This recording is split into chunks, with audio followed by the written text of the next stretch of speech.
Donc avant d'arriver au centre d'accueil universel, et donc j'étais perdu.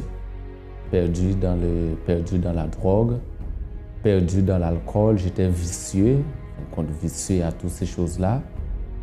Et je même perdu mes frères dans la drogue. Donc à l'intérieur de moi, ça a mis vraiment une révolte, ça a mis une haine dans ma vie. Donc arrivé un moment, je voulais partir aux États-Unis pour aller venger mes frères. Parce que comme ils étaient dans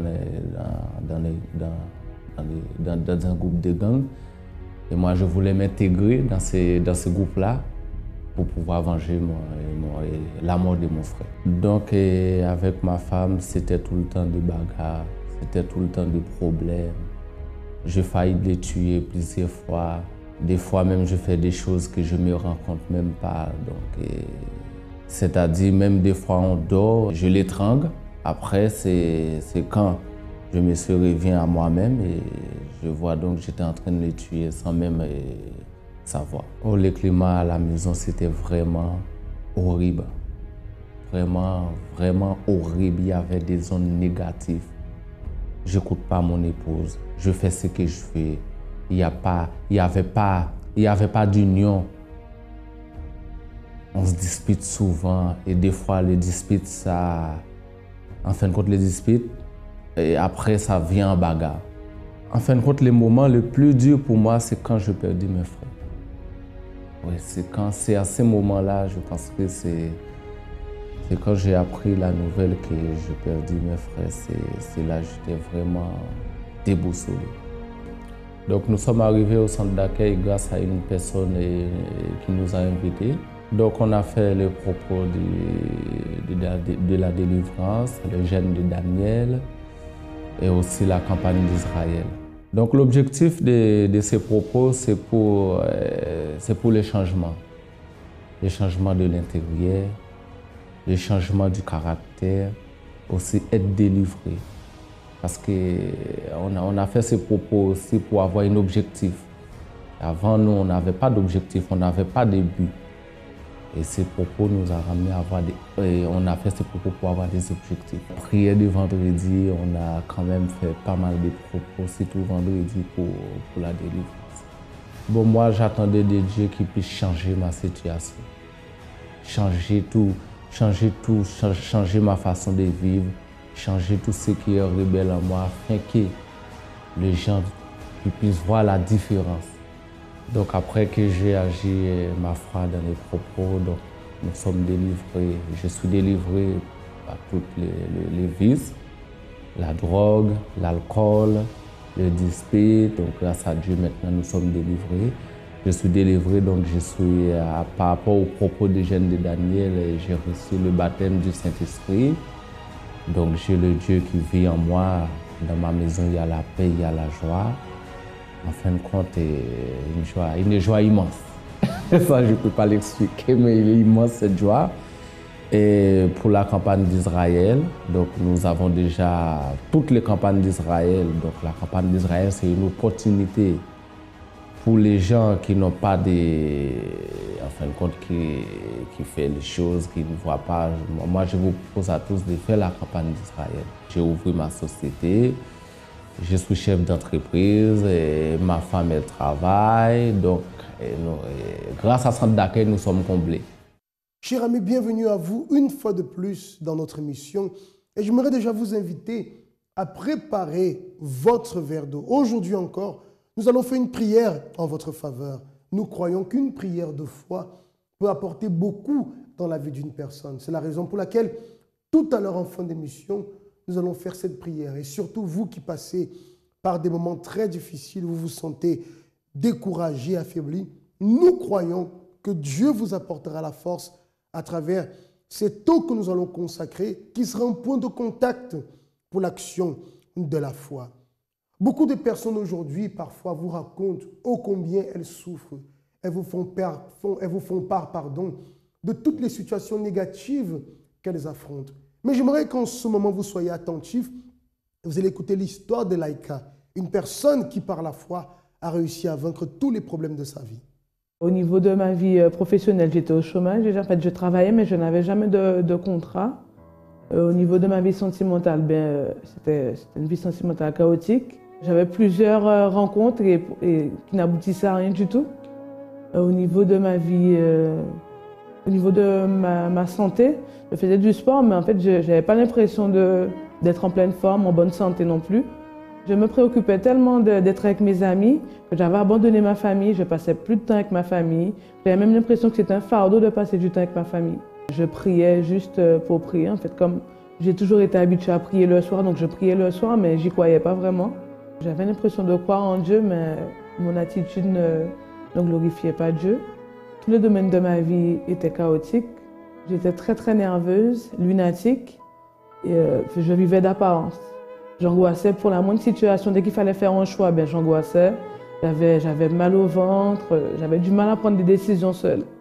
Et je passais pratiquement mes week-ends en boîte de nuit avec les amis. Je faisais tout ce que les amis me demandaient de faire. En fait, je suivais. Quand j'étais accompagnée, je me sentais bien. Mais quand j'étais seule, j'avais l'impression d'être vraiment seule, d'être au fond du gouffre. Je n'arrivais même plus à réfléchir, je ne dormais pas la nuit. C'était très très compliqué. J'ai connu le centre d'accueil par rapport à ma sœur. Au début, je suis venue juste pour l'accompagner. Et je n'y croyais vraiment pas parce que je me suis dit, je suis arrivée ici avec ma religion en tête. Donc j'ai été baptisée, j'ai une marraine, j'ai un parrain. Donc en fait, je n'y croyais pas. En participant aux réunions du mercredi, j'ai pu comprendre l'importance de recevoir le Saint-Esprit avant de recevoir un travail, d'avoir des bénédictions, une vie sentimentale bénie. En fait, je me suis vraiment arrêtée sur la base, qui est la partie spirituelle. Et c'est de là où j'ai pris les bonnes attitudes et j'ai pris les bonnes décisions à participer au jeûne de Daniel, à vraiment respecter et mettre en pratique tout ce que j'entendais à l'église. Pendant le jeûne de Daniel, j'ai coupé tous les réseaux sociaux. Je me suis déconnectée de tous les réseaux sociaux. J'évitais d'avoir le portable en main pour ne pas avoir à être tentée et vraiment me concentrer sur la parole de Dieu. Pas lire seulement la Bible, mais méditer sur des passages de la Bible. Et en participant aussi aux réunions, le plus souvent j'allais, malgré que je ne travaillais pas, mais je me suis dit, c'est pas grave, dès 7 heures, j'allais au culte, j'allais aux réunions. Plus je lisais la parole de Dieu, mieux je me sentais parce que j'avais l'impression que chaque parole en fait représentait un domaine de ma vie où je devais continuer à persévérer. Je cherchais Dieu partout où j'étais. Je cherchais Dieu dès mon réveil. Je prenais les bonnes attitudes. J'ai senti cette paix intérieure. En fait, j'étais plus angoissée. Je ne m'angoissais pas pour les situations. J'ai senti que, en fait, comment dire, que j'étais tellement bien que je voulais garder le sourire, mais constamment sur mon visage, où je n'avais pas l'impression d'être triste. Je n'avais pas besoin d'avoir du monde autour pour être bien. Avant, je m'énervais tout de suite. Je disais que non, ce que je fais, c'est bien. Et maintenant, quand on me le dit, en fait, j'essaie de comprendre ce que la personne essaie de me dire et en fait, ça passe mieux. Là, je cherche vraiment à passer du temps avec ma famille. Là, avant, c'était un fardeau. Maintenant, c'est tellement naturel que j'ai l'impression d'être qu'avec ma famille et je n'ai pas besoin de grand-chose, passer de bons moments avec ma famille. Et maintenant, quand je souris, je sais que ça va. Maintenant, je sais que ça va, donc je souris naturellement. Quand il y a des décisions à prendre, je n'ai plus besoin de l'avis des autres. Je consulte d'abord mon Dieu. Et maintenant, je prends les décisions. En fait, je prends des décisions naturellement. Je n'ai plus à faire des calculs ou à me dire qu'est-ce que tu vas y arriver. Maintenant, ça vient naturellement. Dès que je sais que j'ai pris cette décision, je me dis, bon, là, si je l'ai pris et que j'ai pris cette décision, c'est qu'elle est bonne. Cette histoire nous montre que la solution existe. Cette histoire nous montre que quel que soit ce que nous vivons, quelles que soient les situations que la personne peut affronter dans sa vie, à partir du moment où elle cherche avec sincérité et avec foi cette réponse, elle va pouvoir l'obtenir. Combien de personnes vous ont déjà parlé de leur malheur? Peut-être vous-même, lorsque vous rencontrez quelqu'un, pour vous soulager de la situation, vous commencez à raconter à cette personne tous les problèmes que vous traversez. Pendant un moment, vous vous sentez même soulagé. Mais jusqu'à présent, le problème n'a pas été résolu parce que le temps passe, mais la situation est toujours là. Et vous vous posez la question, comment est-ce que je peux faire pour que ma vie change? Comment est-ce que je peux faire pour pouvoir trouver la paix dans mon cœur, que je puisse trouver la félicité? Nous allons vous montrer ce chemin. Mais vous allez voir en ce moment l'histoire de Claudia. Voyez ce qu'elle vivait. Donc avant d'arriver au centre d'accueil universel, j'étais une personne en fait très frustrée parce que je n'avais pas grandi avec mes parents. J'étais renfermée sur moi-même, j'avais plein de problèmes existentiels qu'à mon âge, je ne devais pas avoir. Je pense aux catastrophes naturelles, aux problèmes dans le monde. J'étais vraiment très frustrée. Et aussi, j'avais des problèmes par rapport à moi-même, c'est-à-dire que je ne m'aimais pas. Je me sentais grosse, je me sentais mal aimée parce que je me disais que si mes parents m'aimaient, ils ne m'auraient pas laissé partir vivre en Europe loin d'eux. Donc, je suis venue dans cet état. Et aussi, dans ma famille, en fait, il y avait plein de problèmes. C'est qu'il y avait plein de divisions, de jalousie. Comme mon grand-père avait eu plusieurs femmes, du coup, ces femmes-là ne s'entendaient pas. Du coup, c'est retombé sur les enfants. Donc, ils ne se supportaient pas, ils ne voulaient pas rester ensemble, il n'y avait aucune union. Donc, ce qui faisait en sorte que les femmes de ma famille, en fait, jamais une n'avait trouvé un mari, ne s'était jamais mariée. Elles arrivaient à avoir quelqu'un, avoir un enfant, mais après, ça ne marchait pas. Donc, c'était toujours comme ça. Ça c'est arrivé avec ma propre mère parce qu'elle a eu 5 enfants. Et sur les 5 enfants, on a chacun notre père. C'était chacun de son côté. C'était moi, ma mère, mes sœurs de leur côté. Et les autres enfants que mon grand-père avait eus de l'autre côté, vraiment, ils ne s'entendaient pas. C'était vraiment des coups bas, c'était des messes basses avec leur mère. C'était vraiment plein de problèmes. C'était un désordre, mais total. Personne ne s'entendait, c'était l'anarchie. Et bien sûr, ça agissait sur nous parce que moi, je considérais en fait mes cousins comme mes frères, mais ceux qui agissaient en fait dans les grandes personnes, chez les frères et sœurs, ça retombait en fait sur nous, ce qui faisait aussi que des fois, quand notre mère nous disait non, il faut que tu réagisses comme ça, et on réagissait comme ça instantanément, ça faisait une confusion mais totale. C'était vraiment l'anarchie. Avec toute cette mésentente-là, en fait, du coup, les jalousies ont engendré en fait comment dire ça, le fait d'aller toucher un petit peu à la sorcellerie. C'est-à-dire, je ne saurais pas dire qui a fait, mais je sais que ça a été fait. Y a eu un sort qui a été lancé, une malédiction en fait, contre les femmes de ma famille, comme quoi elles ne pourront pas se marier. Donc, depuis que j'étais petite, j'avais jamais assisté à un mariage.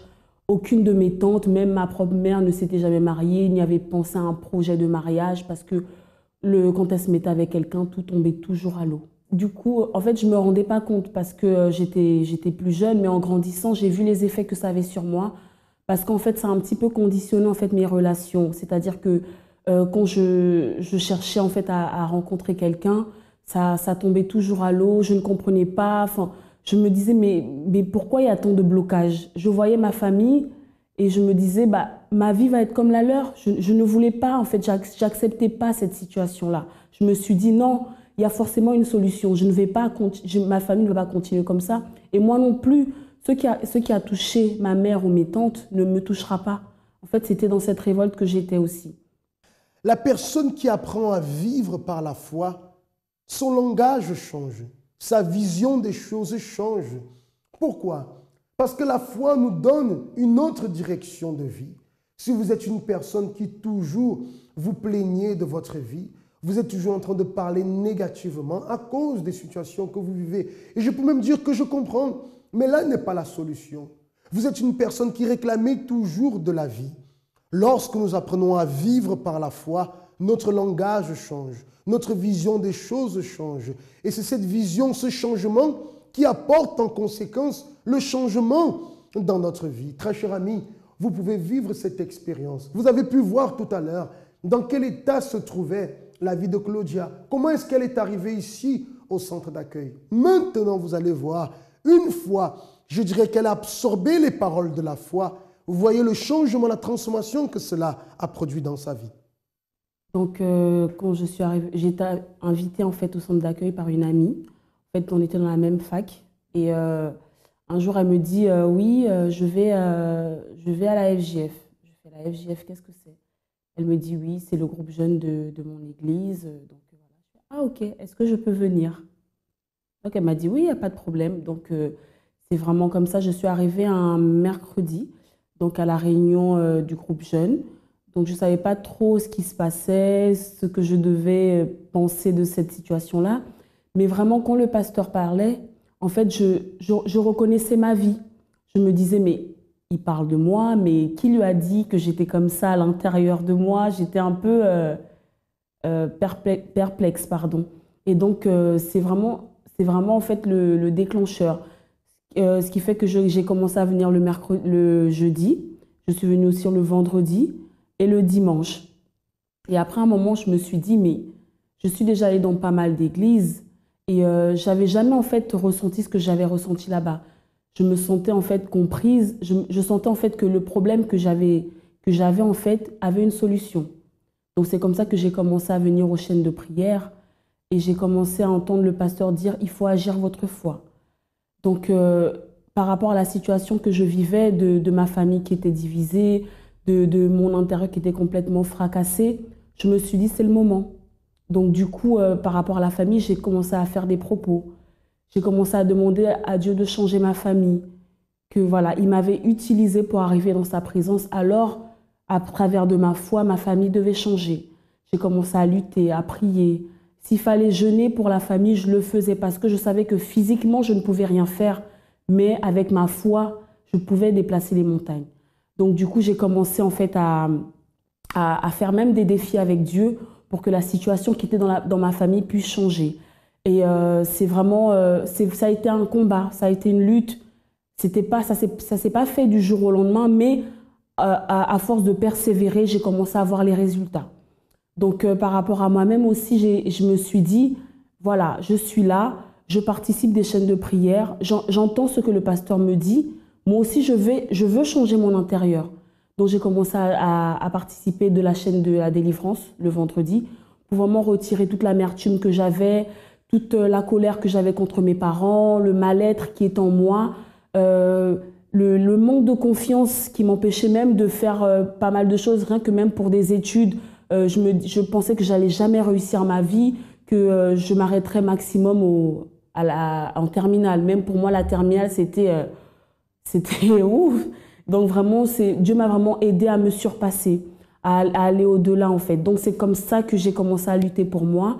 Par la suite, il y a eu le jeûne de Daniel. Le pasteur a parlé du jeûne de Daniel, que c'était pas pour tout le monde, c'était vraiment pour ceux qui voulaient en fait être connectés à Dieu, c'est-à-dire ne pas dire je me sens bien, mais recevoir la présence de Dieu à l'intérieur de nous.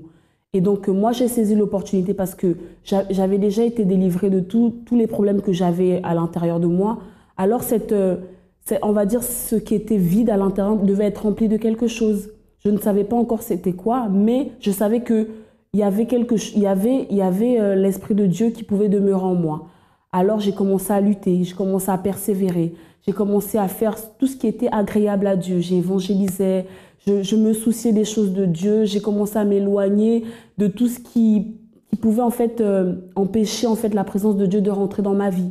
Donc j'ai même fait au-delà, je me réveillais le soir pour prier, pour demander à Dieu la force et justement de demander à Dieu qu'il rentre en moi pour que je sois une nouvelle personne. Donc à travers de ce jeûne-là, en fait, je voulais en fait changer mon caractère.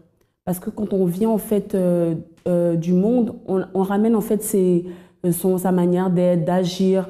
Et je savais que ce n'était pas en accord avec Dieu. Si je voulais avancer avec Dieu, il fallait que je sacrifie tout ça. Parce que tout ça appartenait en fait à mon passé. Je devais être une nouvelle personne, une personne qui...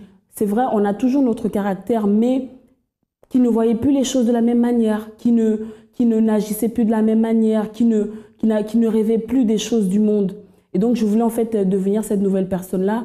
Et Dieu m'a vraiment aidée. J'ai dû renoncer en fait à mon propre ego.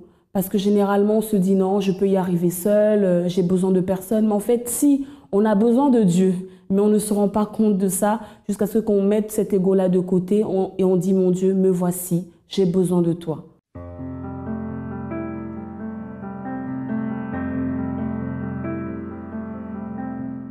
Donc à travers ma foi, à travers en fait la persévérance dans les propos, dans les prières, justement j'ai commencé à voir la transformation dans ma famille.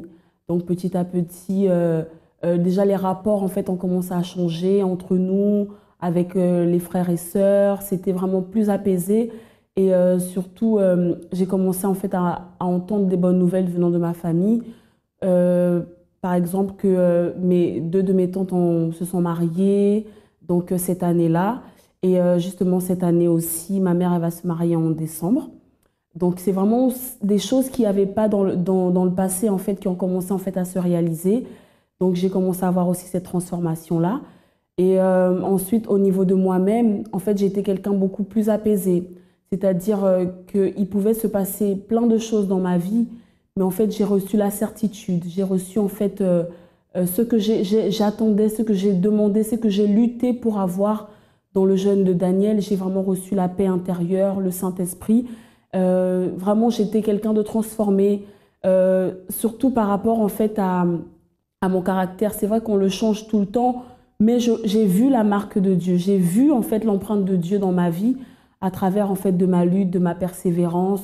Aujourd'hui, je suis quelqu'un de joyeuse, je suis heureuse. J'ai vraiment, en fait, envie d'aider les autres. J'ai vraiment envie d'aller vers les autres, de faire, en fait, ce que Dieu attend de moi. Ce qu'il m'a donné, il veut aussi le donner à plein d'autres personnes parce que je ne conseillerais jamais à quelqu'un d'être dans l'état où j'étais avant. C'est-à-dire cette personne qui était perturbée, avec plein de problèmes intérieurs. Et vraiment, cette paix-là, j'aimerais que tout le monde puisse la connaître. La Claudia, avant le jeûne de Daniel, était quelqu'un qui avait plein de doutes, était quelqu'un de frustré, quelqu'un qui ne savait pas trop où elle mettait les pieds. Et en fait, en faisant ce jeûne de Daniel, Dieu m'a donné en fait l'assurance, la paix, et une assurance en fait que personne ne peut enlever en fait. C'est vrai qu'il y a toujours des luttes, mais je vois vraiment la main de Dieu parce que c'était vraiment une famille détruite.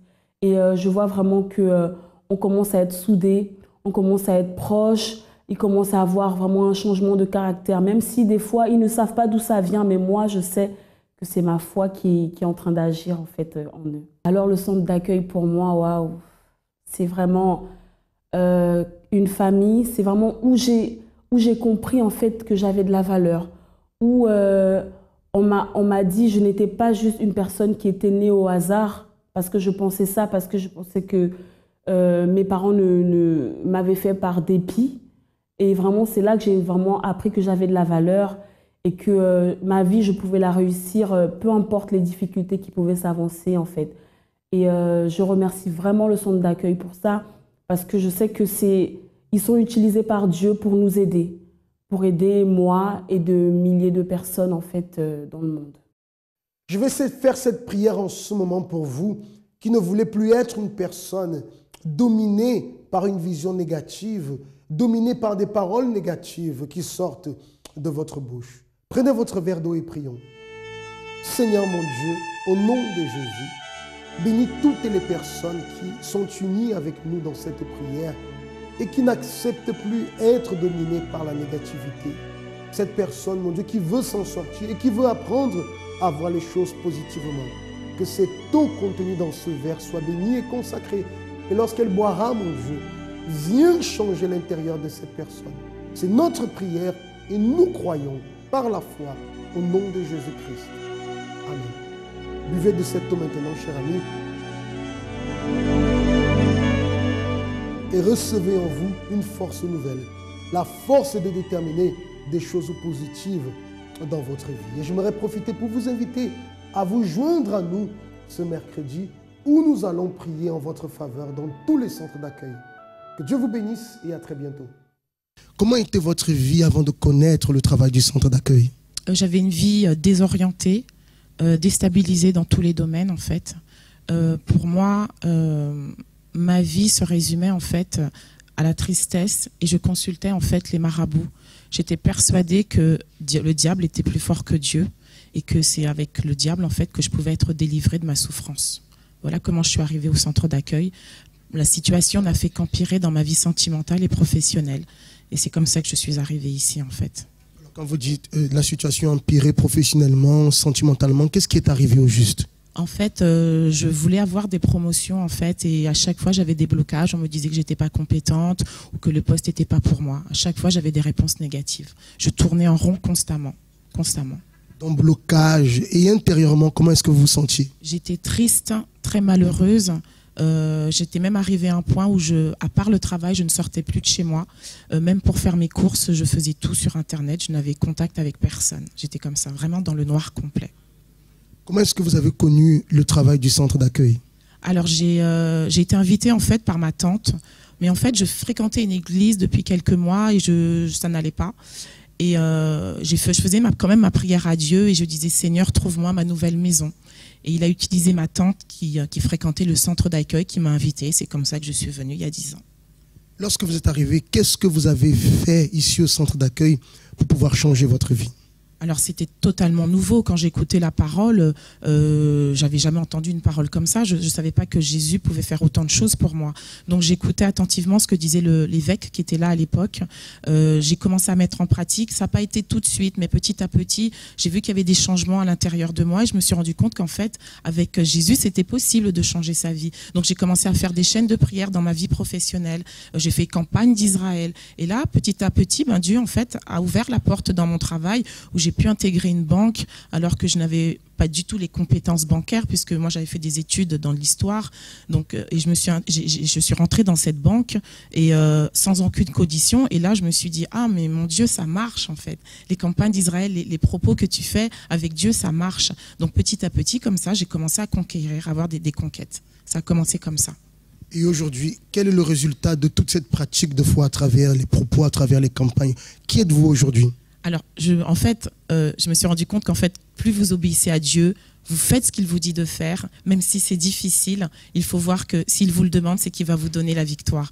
Donc maintenant, ma vie, elle est complètement transformée. Je suis quelqu'un à travers le Saint-Esprit, parce que le Saint-Esprit, pour moi, c'est ma plus grande bénédiction, c'est une transformation de vie radicale. J'ai la joie, j'ai la paix, j'ai de l'assurance. Je sais que même si j'ai les problèmes qui peuvent se présenter, je sais que Dieu est avec moi et qui m'accompagne. Donc maintenant, mes yeux s'ouvrent. Je veux dire, c'est la lumière en moi, c'est la lumière partout où je vais. Ma vie, elle a complètement changé. C'est le changement radical. Voilà. C'est des ténèbres, c'est la lumière maintenant.